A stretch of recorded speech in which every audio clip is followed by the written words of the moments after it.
Tonight, controversy, emotion, and America's late-night airwaves take center stage. The story of Jimmy Kimmel's return to television is more than a tale of one man and one moment.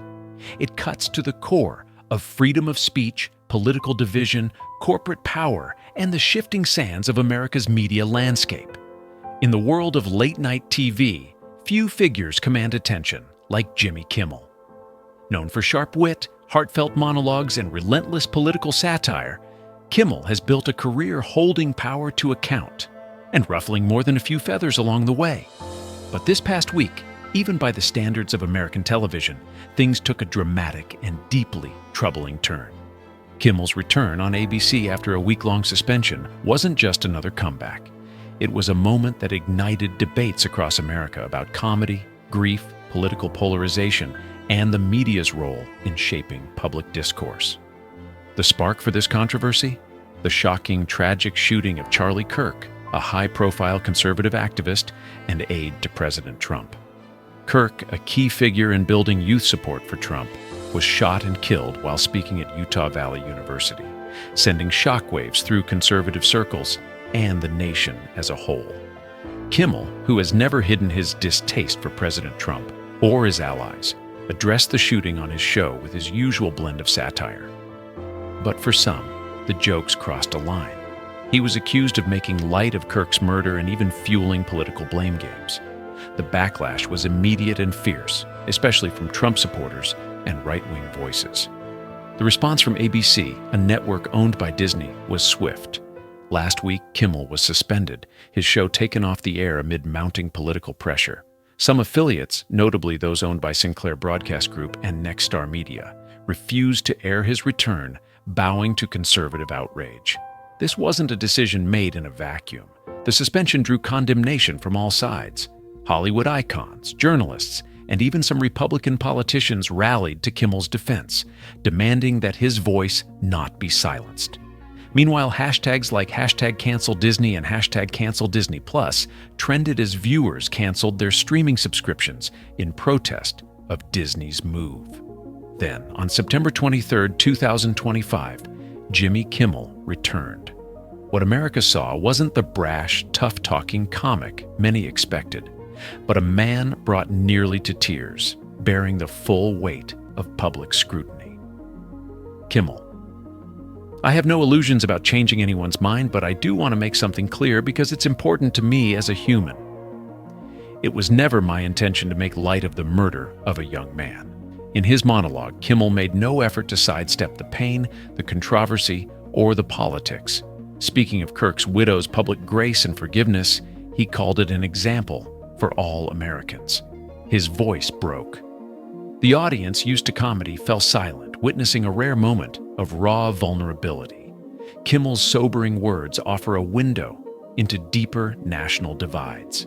In 2025, the boundaries between satire, news, and advocacy have blurred. What is the proper role of comedy in times of tragedy? Are late-night hosts legitimate targets for political retribution? And where does corporate America, in this case Disney, fit into the equation? Kimmel also turned his fire back on President Trump, accusing him of celebrating job losses and using the machinery of government to silence dissenting voices. A government threat to silence a comedian the president doesn't like is anti-American, Kimmel declared, fanning the flames of a battle that shows no sign of cooling. As if things weren't heated enough, Disney itself found controversy knocking on its door, literally. On the very same day as Kimmel's return, subscribers to Disney Plus and Hulu received a notification.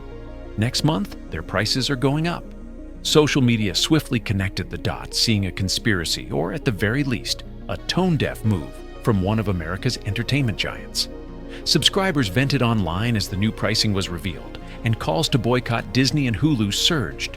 Prominent celebrities, angry at Kimmel's suspension, joined in.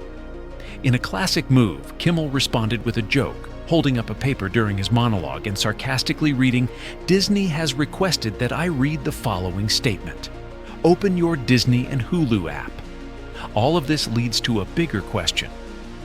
Who gets to decide what is acceptable speech in America's media landscape?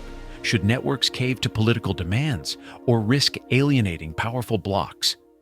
In an era when outrage spreads like wildfire online, can any late-night show host truly speak freely, or are they always one joke away from suspension? Kimmel's fight is emblematic of ongoing clashes over freedom of speech, political power, and the shifting alliances between Hollywood, corporate America, and Washington, D.C. When comedy becomes a political battleground, even a joke can become a national issue. But the Kimmel saga is not just an American story. Around the globe, comedians and satirists have faced censorship, threats, and retribution for challenging political leaders.